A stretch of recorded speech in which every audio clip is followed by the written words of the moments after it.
if I have a bicycle and I don't have a chain attached to the tire, I can keep pedaling and pedaling and pedaling and pedaling the bike. I am fully able to exhaust myself and frustrate myself, and I can break into a sweat, but that bike is never gonna go anywhere because I don't have control over that tire. And I know for me and for a lot of other people, if we've had a family member that's struggling with this stuff, it's like you feel like you're pedaling and you're getting more and more upset that the bike's not going anywhere, and it's kinda like, "Honey, the bike's not gonna move, like, you're on the wrong bike. Like, get off that bike. That's that family member's bike. They're on their journey, right? Like, you gotta find your own bike."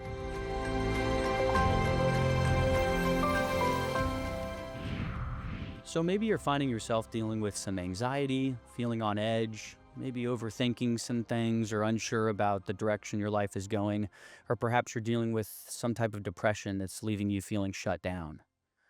Just know that that's normal. People go through this. You may also find that you're not sure where or how to get the help that you need to move forward. That's also normal. And we're going to have the pleasure of talking with Abby Gray today. She is one of the clinical team members here at Midwest Recovery Centers and will share with us all about the different types of therapy, the different modalities, how they work, and how that can help you or your loved one get back to a purposeful life again. You all are in luck today because we have the pleasure of speaking with our Assistant Clinical Director, Abby Gray, who is the expert on all things therapy, the different therapeutic modalities, how they work, how they help somebody that's in recovery from mental health disorders or addiction. And Abby, just want to say thank you so much for your time. We know that you're very busy and we're excited to talk to you today. Yeah, thanks for having me. I'm excited to, I don't know, have a conversation about this stuff. Absolutely. So it's just again, it's my pleasure to invite you onto the third episode of Finding Mental Wellness, and let's go ahead and dive in. Why don't you start by telling us what is your background and what brought you to Midwest Recovery Centers? Yeah, so I originally started out as an well, originally I was an art major, and then kind of went from the art side more and more into the clinical side. So I was an art major and then switched to pre-art therapy and then to art therapy. And my degree ultimately was art therapy and counseling. So Okay. kind of just moved progressively more and more into psychology, kind of discovered a love for that.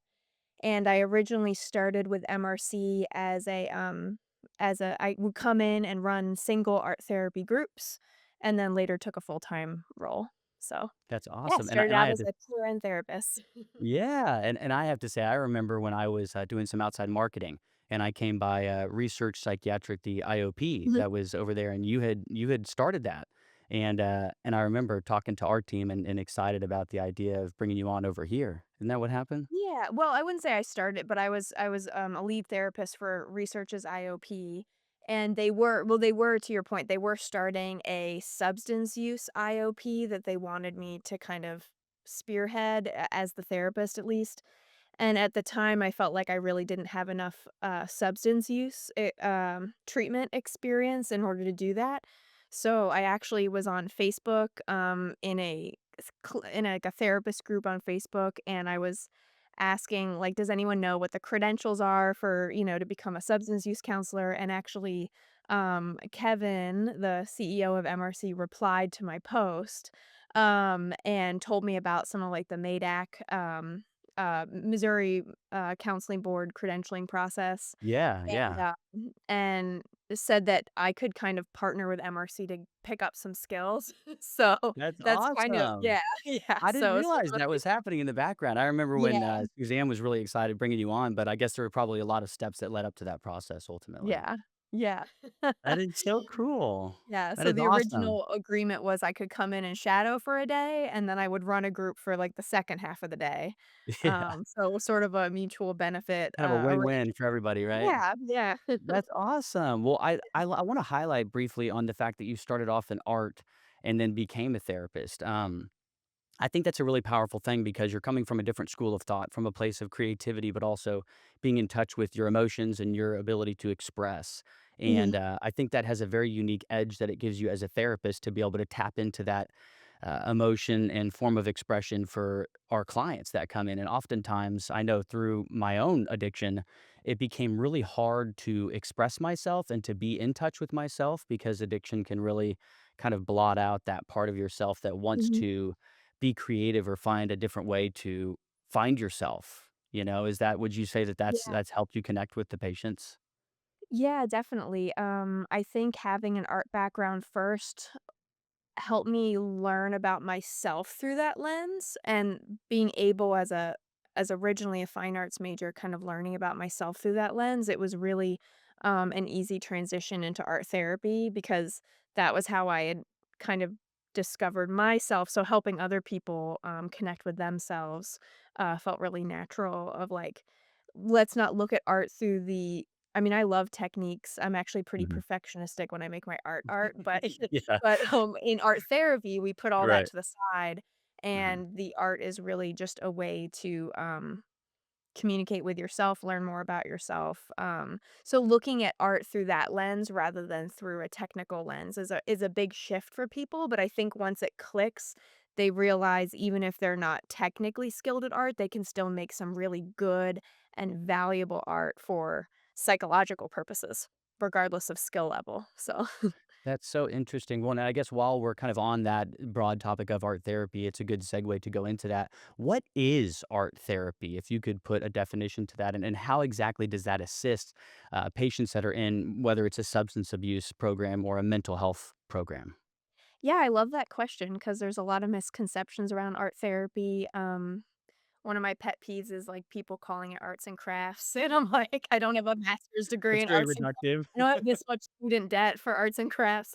So yeah, so it's a counseling profession. It does require a master's degree to practice art therapy. And really it's just a type of therapy that focuses more so on the nonverbal parts of your brain doing the heavy lifting during a session. So most of the time in therapy, we're relying on, like the verbal parts where we're talking about things or we're writing about things. It's a lot of kind of verbal center brain focus. So in art therapy, we rely on the nonverbal parts of your brain, Hmm. which are oftentimes associated with like memory, dream imagery, we actually think in pictures, so if I say, like, "blue flower pot," we get an image of a blue flower pot, most of us don't think of the words, "blue Hmm. flower pot," so imagery is really primary to the way we think and kind of more raw, um, we're not as, familiar with, like, editing ourselves as we are Hmm. verbally, like, verbally, we're Right. kind of sophisticated and we can sorta edit what we say and, like Yeah. and so because we're not as experienced with that when we're making imagery, it's, like, a bit more raw, a bit more Hmm. unedited, and it's a different part of your brain engaging in the therapy, so it can kinda be cool. Some cool insights come up sometimes. That's really interesting, and it also reminds me of I did a mindfulness meditation one time, and they were big on envisioning something, right? Like Mhm. practicing this form of manifesting something through imagery and kind of Mhm. envisioning it in myself before it even happened. And I know that that felt very therapeutic and really kind of put my faith to the test in terms of trying to connect with something bigger than me. Yeah, yeah, imagery is really, really powerful. We have, a little adage in art therapy, which is it's in the art before the chart, because oftentimes people's artwork will kind of show, the issue we're dealing with or the Right. focus before they actually verbalize it. So, That's it so is a interesting. little interesting in that way, yeah. So you're getting an insight into their psychology and pathology and understanding where they're at sometimes Yeah. just when you're doing those art classes. Wow. Yeah, I That's don't do it so much in groups here, but one of my favorite aspects of art therapy was, how you can by the way that people are drawing, you can often get a mhm, really good, diagnostic like a differential diagnosis. Because people who have depression will draw differently than people with mania, will draw differently than people with schizophrenia. So in really? the same way there's behavioral signs, yeah, there's signs in the artwork, so it can be pretty Really? That is yeah, so interesting. Oh my yeah. gosh. Or dementia, Wow. you can see that in artwork, yeah. So Okay, so it's a whole other side of kind of clinically assessing in a way. mhm. Wow. My big claim to fame is once I, found a brain tumor that was there, Uh-huh. in this guy at research because, when he was doing his art, his drawing was getting a little bizarre, and specifically, what kinda made me curious is he wasn't closing off any of his circles, like, anytime he drew a circle, it wasn't like a full it was more like a C, Right. and I kinda got concerned. I was like, "This isn't normal for this guy," like, his Right. artwork isn't, like, baseline for him, Mhm. and it wasn't only that, there was other behavioral signs too, but, Mhm. we got him a CAT scan or an MRI or and yeah, he had a brain tumor, so Wow. yeah, That so is the art remarkable. yeah, yeah. Yeah, holy cow. So, okay, so I could see how it works when they're here with you, right? And they're Mhm. doing it, but how can they carry that with them once they leave treatment? Yeah, well, one way would be to go and see an art therapist, so in the same way we Mhm. would, have someone follow up to see a therapist, if you really connect with art therapy and you loved art therapy while in treatment, there's plenty of private practitioners, and an art therapist, very oftentimes they also have a dual licensure as a clinical counselor, like I have my LPC. Mhm. Oftentimes they're covered by insurance. The Art Therapy Association in Kansas is actually looking at getting it to be an independent licensure that's covered by insurance. So I Mhm. guess long answer, you could continue seeing an art therapist after residential treatment Right. concludes. But also just making your own art. One of my favorite projects to give people is a visual journal, so rather Mhm. than, writing in a journal, you just use line, shapes, and colors each day to make a snapshot, kind of usually pretty abstract, a snapshot of how you're feeling, Mhm. and it's really interesting when I've had people do those journals, like, I had, one woman that at in the, on the side of her journal where you see the page endings, you could see it going from dark to light because of all the, Mhm.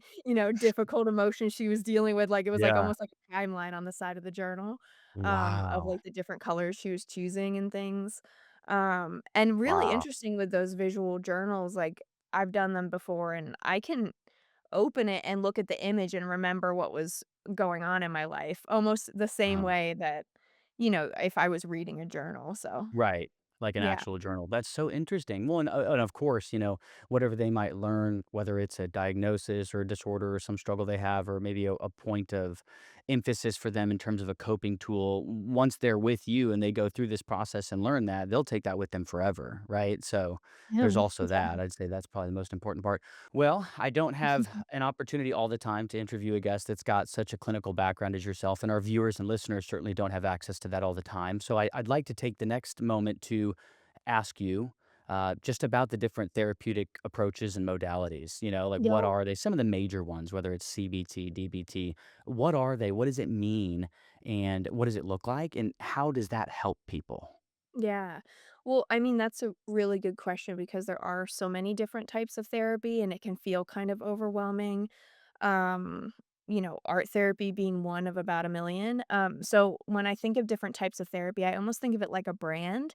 There's different brands of clothes, there's different brands of therapy. And the easiest way I find to kind of just look at it is almost in a historical sense. So Hmm. you started out with your psychodynamic theories, right? So that's what people think of when they think of Freud, things like that. A lot of people have bad things to say about psychodynamic theory these days because, Freud definitely had some stuff going on. However, he did kind of spearhead the whole idea that, hey, maybe we have this internal world that is Yeah. affecting our external world and how we're feeling and our symptoms. So, Right. regardless of what you think of Freud, he was the first person to Yep. well, he was the first person to really popularize that idea. Hmm. So Freud, you might be looking at, your upbringing, your urges. The next wave of therapy was the behavioral therapists, Hmm. and that's kind of where we get easiest way like, think about, like, experiments with rats, right? Like, we have, things in our life that are reinforcing behavior. When we get a reward, we wanna do that behavior more. When we get a Hmm. consequence or a punishment, we wanna do it less. And that was really big at the time too, right? Because it's like, okay, well, we have these reinforcements and these punishments, but that didn't really explain the whole of human behavior. Hmm. So then the third big wave that came was cognitive behavioral therapy, which seems self-explanatory now, but the cognitive behavioral therapist said, "Hey, it's not just rewards and punishments, it's also kind of how we're interpreting our reality and how we're thinking about things."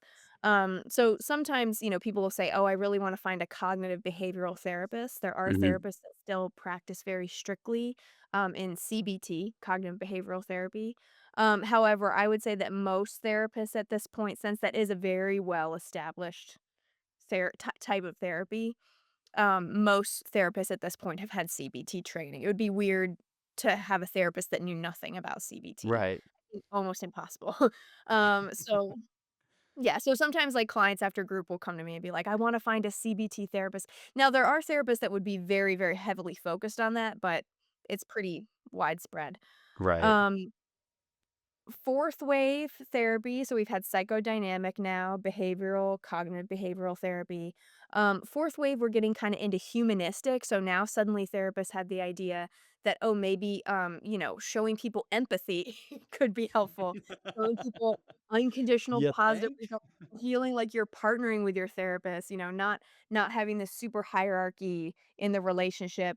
Way back with psychodynamic, the therapist and the client wouldn't even make eye contact or anything, you'd be looking in a Really? different direction. Yeah, so it Wow. took us all the way until 4th wave to realize maybe the therapeutic relationship matters. Yeah. And timeline-wise, I'd put that probably kind of concurrent with CBT, but that was another Mm. big influence. And then after that, really, therapy went off in 1,000 different directions. So some really big directions it went off in after that, dialectic behavior therapy, Mhm. DBT is a really big one.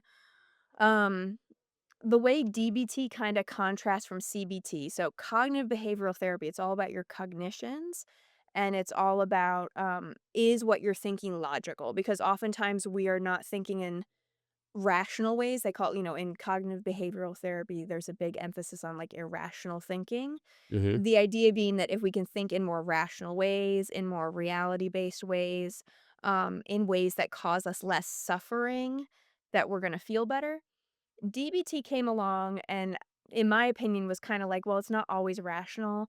The whole idea of dialectics is this idea of holding 2 opposing truths. Like, Mhm. 2 things can be true. I can both hate this person and love this person, and Right. both are true. CBT might have a little bit of a harder time with that concept. I don't know. That's kind of my impression. So, Yeah. DBT came along with this idea of dialectics. We could hold these opposing truths. And then the big contribution from my perspective of DBT was coping skills. Coping skills is a Mhm. DBT word. Um, so now in therapy, we use that word ad nauseum. It's almost lost all meaning half the time. Like, use your coping skills. But that's very DBT is coping skills. ACT, accept there's a lot of letters. Acceptance and commitment therapy is Mhm. another big one. Timeline-wise, we're kind of getting into more modern therapies at this point.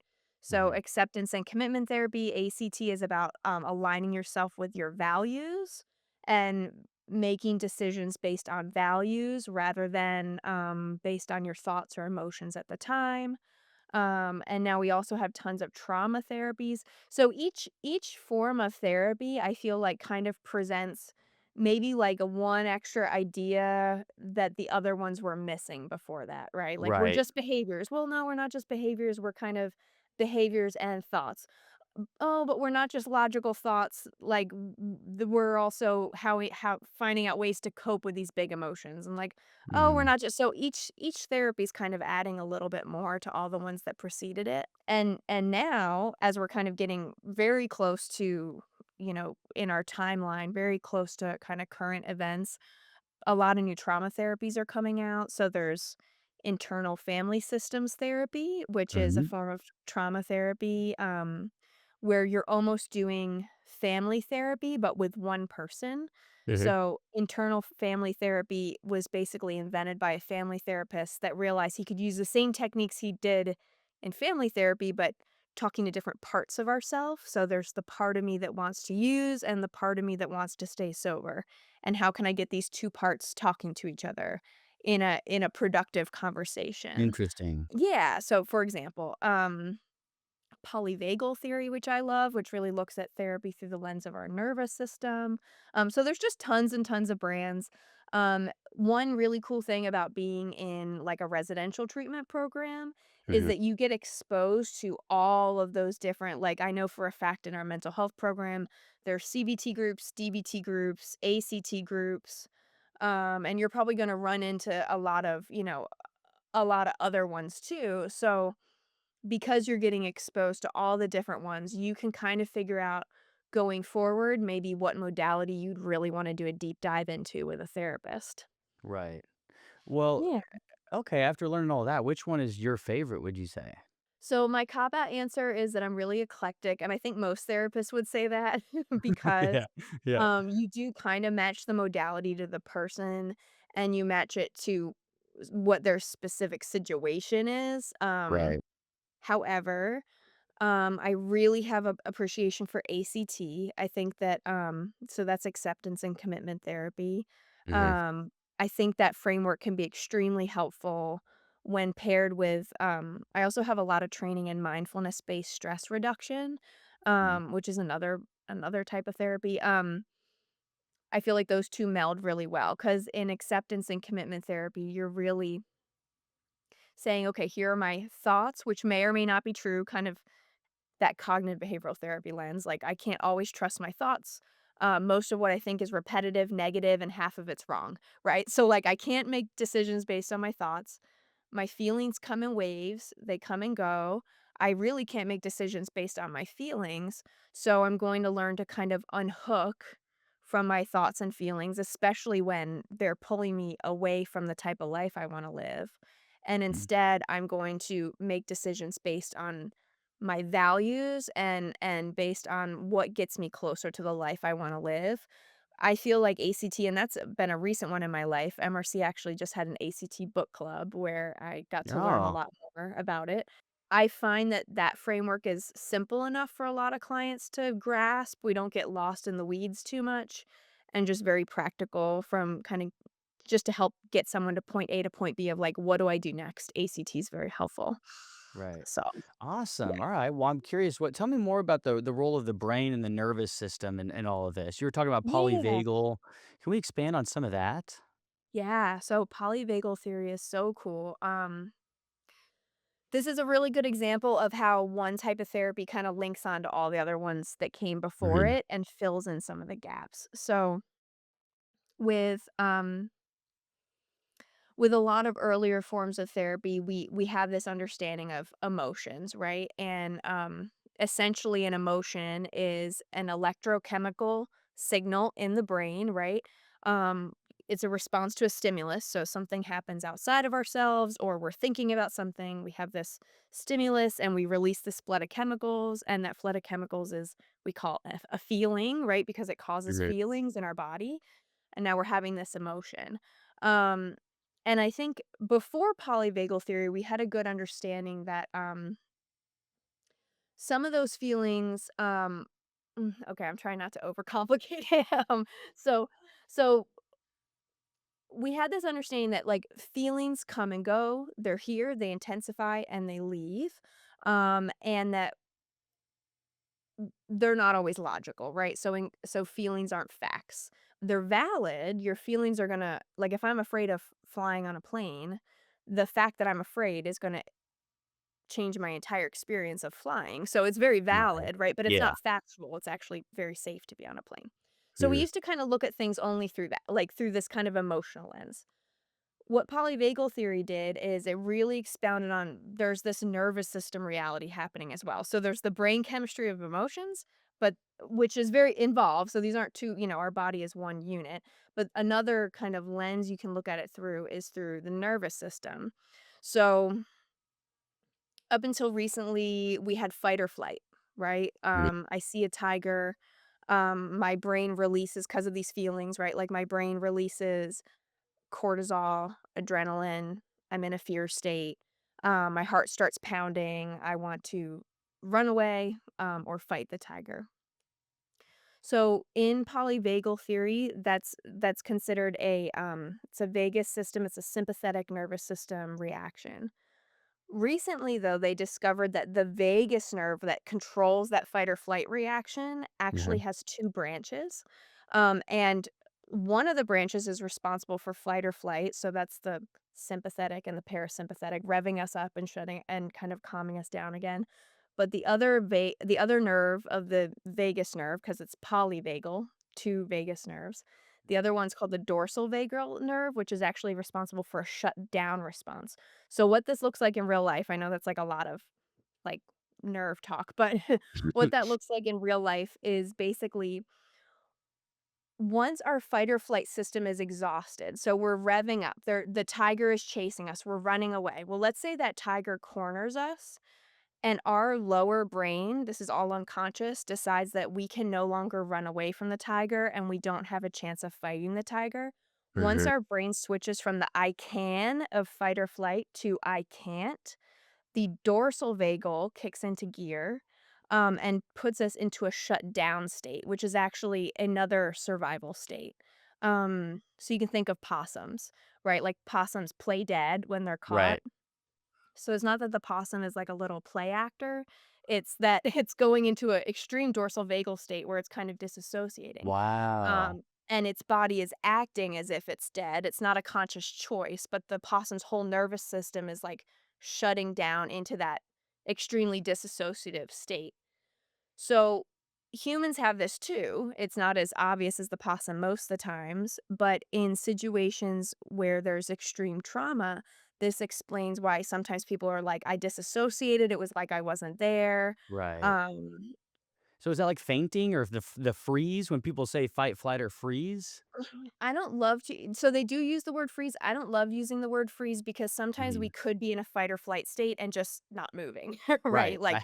Like a Yeah. squirrel, Y like a squirrel freezes, like it's ready to run, like it's in that Right, fight or flight, right. but it's just not moving. I prefer shut down because it really is more of like a it's not hibernating, but that's almost Mhm. a better uh Okay.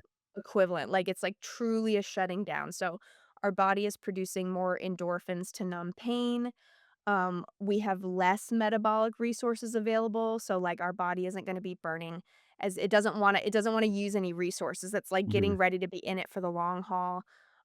Our blood clots more easily in this state. Like, there's just lots of changes that are taking place so that like, think about it in an animal sense, right? Like, if that possum was caught and it shuts down, if something traumatic happens to the possum's body, like its leg gets ripped off or something, if Right. everything is shut down, it's gonna be more likely to be able to survive it.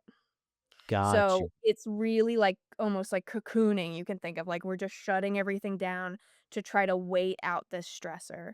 Now where that's really, really interesting with humans is we do it too, but oftentimes it looks like depression, right? So oftentimes people will have a period of really high stress followed by a crash. Well, from Mhm. a nervous system perspective, that's like I was in fight or flight so long. I was trying. Nothing was working. Nothing's getting better. And so eventually my brain decides, okay, enough with the fight or flight. Let's just go into the shutdown and Mhm. try to wait this out. And that literally looks like depression, where it's like I low was just mood, gonna low ask that. low Yeah, motivation. is that like severe depression? Could that be linked to that? Them just their nervous system being so high for so long, and then finally it has to come down, and so that's what where they Yeah. get stuck? Yeah. So, a nervous system that's healthy will go into all of these different states throughout the day. Like, we'll dip into fight or flight a little bit, we'll dip into shutdown a little bit. All of it's kinda complex. Like, we could be in coexisting states, like, Mhm. so if I'm let's say I'm playing a sport, right? So Right. I'm both in my safety zone state and in my fight or flight state because I'm in that competitive Mhm. but because I still feel safe, I'm just kinda dipping into fight or flight. Right. Or I could kinda dip into shutdown, like, it's the end of a really long day, and I just wanna be alone, and I wanna watch Parks and Rec for, like, Right. 3 hours and stare so, like, I'm Right. dipping into shutdown, but I'm not staying there. So a healthy nervous system will kind of dip into each of these states, there's some flexibility, but where people get stuck is, like, if you're just stuck in one, or if your body is kind of flickering to extremes, or misreading the room, like you're going into fight or flight when actually you're in a place of safety. And Mhm. but your nervous system, probably because of past trauma, thinks that you're not safe. Yep. Um, Yeah, I was Yeah. gonna say that I actually had the opportunity to go get neurofeedback, and it was very Oh, interesting because cool. I Why? learned that I had my fight or flight, my high beta waves were very high, and it had just been from everything that occurred in my life and my addiction and childhood and everything.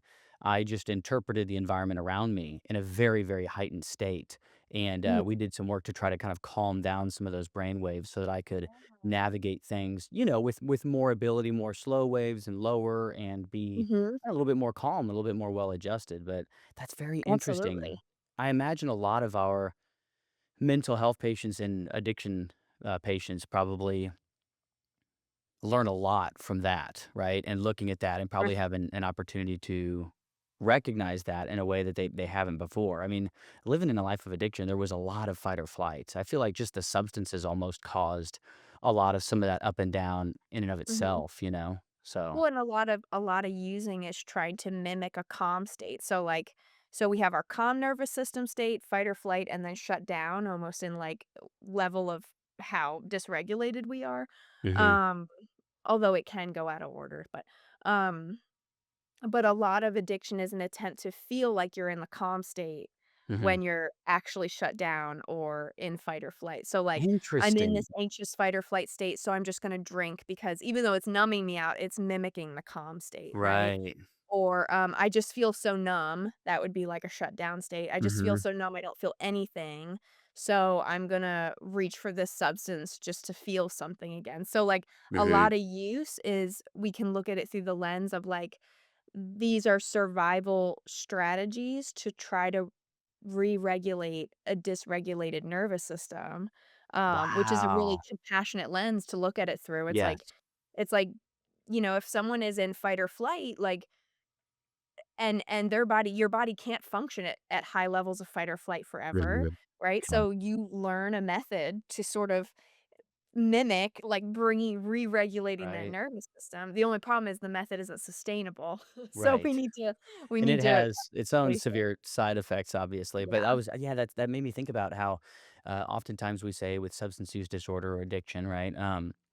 That we were, or people struggling, myself, I was self-medicating, right? Mhm, And maybe I didn't even realize it. I didn't know that I was doing that. I wasn't aware of it, but I was existing in a state that became kind of unbearable in a way.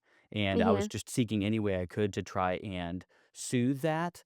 And I lacked a lot of coping tools. I mhm. wasn't raised in an environment where there was a lot of talk about emotions or how to regulate them. So I think that's probably why I had a pretty strict dad, and I think that led to kind of suppressing that and then further, in a sense, increasing my tolerance of stress, but then eventually just kind of broke, right? And I just started giving Yeah. in to wanting to change how I felt no matter what. So Mhm. I can Yeah, relate big time to that. absolutely.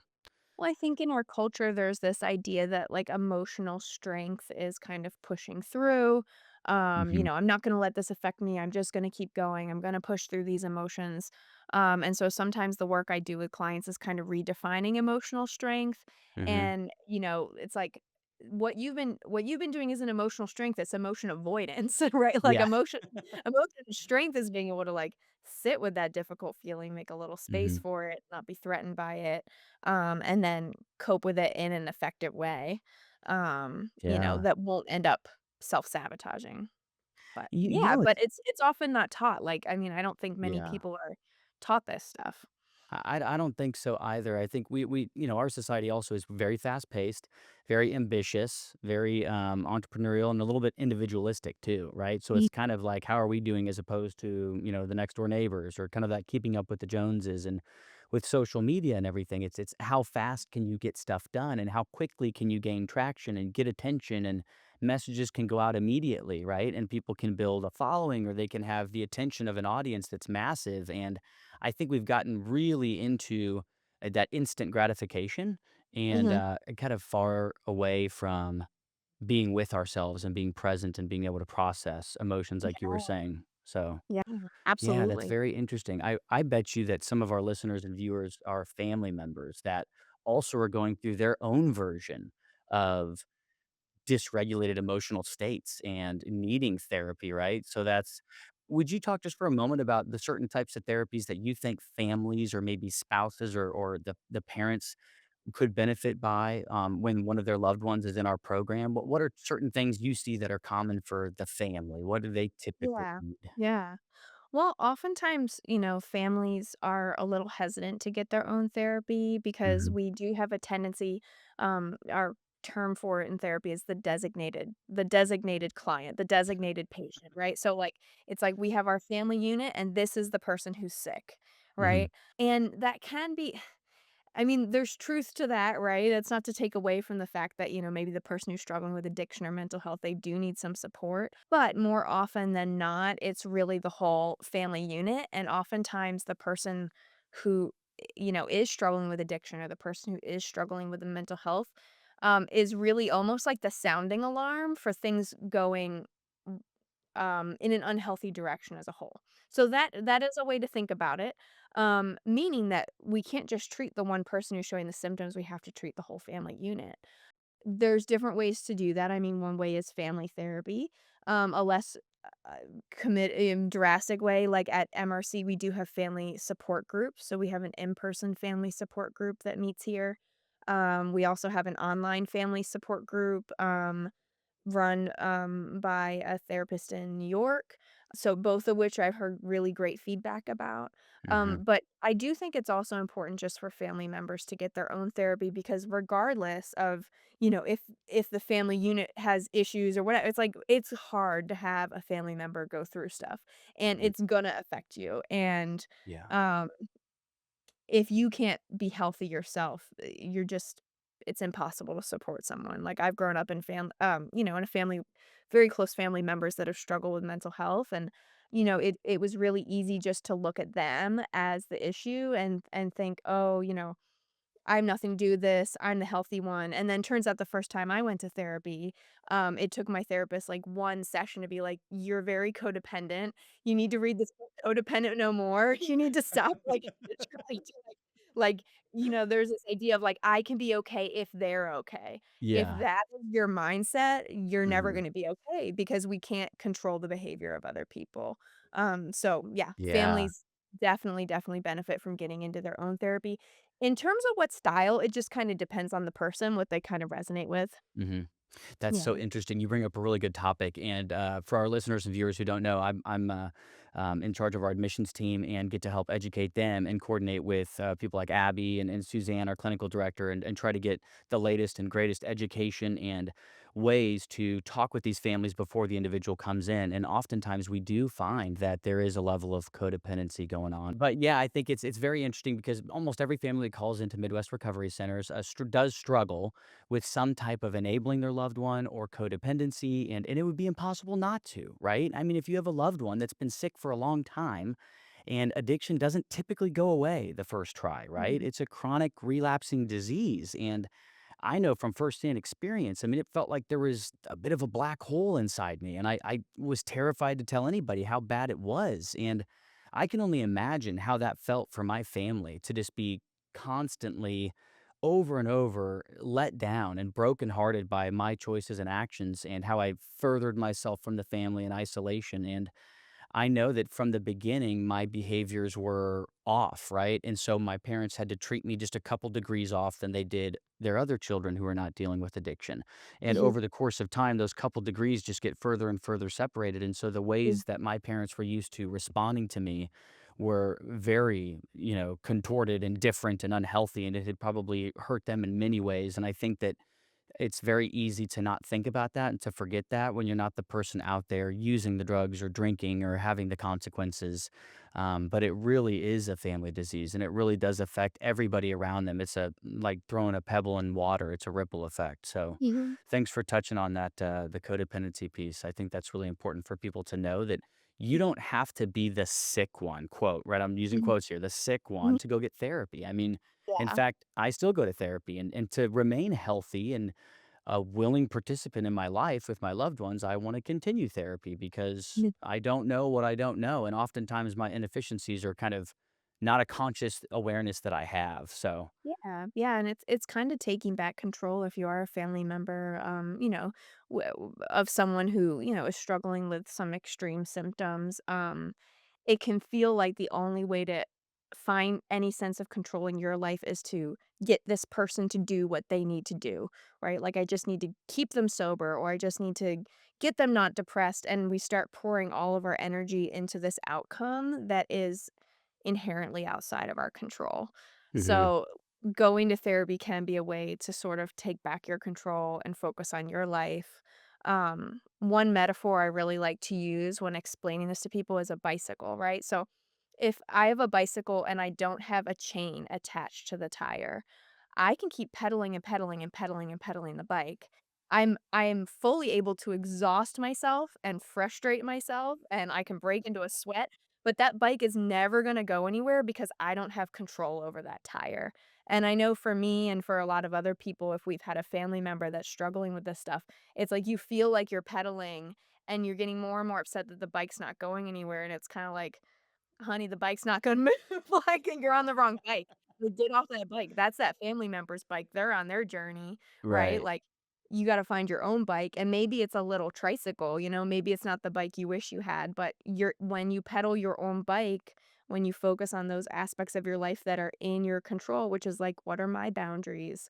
What am I gonna eat today? Am I gonna take a shower?" You know, all of a sudden now the bike is gonna start to move and the frustration goes down. And in a weird way, because 'cause you're not enabling, now the other person in your life realizes they need to get on their own bike, like, because 'cause you're not Yeah. trying to drive it for them anymore. I Yeah. love that. That's such a good Oh, metaphor, Abby. Thank you for yeah. that. You gotta pedal your own bike. Yeah. Wow, that's so good. I can't wait to tell the admissions team that. That's really I always Using get 'em. such good metaphors from the clinicians that we've talked to on this podcast. That's amazing. I really like that. I'm thinking of someone in my life that I mean, I myself feel like sometimes I'm pedaling without any Mhm. without going anywhere, you know, and I think that is kind of an attempt to control the things I can't control, right? And Yeah, that's always gonna leave me feeling defeated and maybe disheartened, so right, and out of right. energy, so The things we can control are usually a lot smaller, but, we'll actually see results when we focus on those.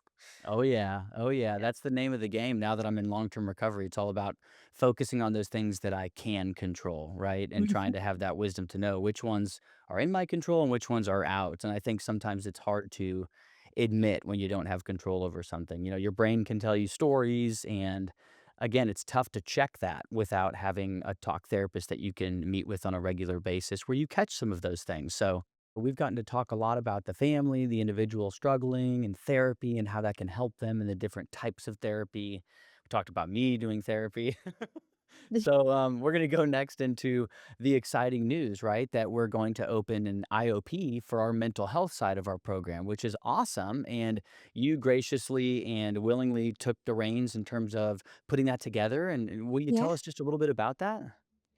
Yeah, so I've handed off the reins of the art therapy program here to a really, really wonderful art therapist that I'm excited has joined our team. So I feel like the art therapy's been put in very good hands. But I'm going to be focusing on starting our mental health IOP. Really excited about it. Since I have a really good perspective into our mental health 45-day treatment center, the IOP has been specifically designed to really, um, kind of reemphasize and review a lot of the main topics that have been taught in the residential. Now, it is a standalone, so, you know, if you never were in residential, it wouldn't affect you at all, but I do think it's gonna be a really great kind of follow-up from that program, so we're gonna be looking at things primarily through an acceptance and commitment therapy perspective. However, um, looking at other modalities, kind of through the lens of acceptance and commitment therapy. So, like, how do we see how CBT fits into this? How does DBT fit into this? So people in the program will really get a very well-rounded, kind of framework for thinking about their own mental health with, of course, a Mhm. lot of discussion and, personal, you know, talking about your life and, you know, Mhm. all of Yeah. that personal stuff too. That's awesome. Well, thank you so much for your time today. I know all of our viewers and listeners are probably appreciative and grateful for you sharing some of your expertise on all things clinical. And of course, we're really glad to have you here at Midwest Recovery Centers. And just want to say again, Abby, thank you so much for your time and for being here with us today and giving us some more education on what families and those struggling can get in terms of therapy to help them solve their problems and live a more purposeful life. And of course, if you or a loved one are struggling with mental health or substance abuse disorders, please don't hesitate to give us a call. Our admissions team is standing by. 816-597-1177. We're available 24/7. Thank you so much.